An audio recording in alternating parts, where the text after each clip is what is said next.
How to fix Claude account banned or suspended. And in this video, I'm going to provide you basic troubleshooting steps for you to be able to reach out the live support of Claude. Now, the very first thing that you want to have to do is to type in support.claude so that you'll be redirected to Claude support. So since you no longer have access into your Claude account, then you have to get here. Now, there is actually a lot of options here, but good thing that Claude added a new feature, which is a chatbot right here. Click that and then choose on messages and then choose on send us a message.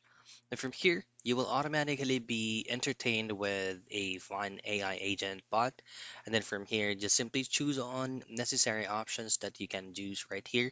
And then, yes, so say for example, I can't log in, and then they will provide you the specific response, and then just have to follow on-screen prompts for you to be able to get redirected into a live agent and then provide them information that your account has been banned without no further reason or so, and then they're gonna be the ones to provide you resolutions.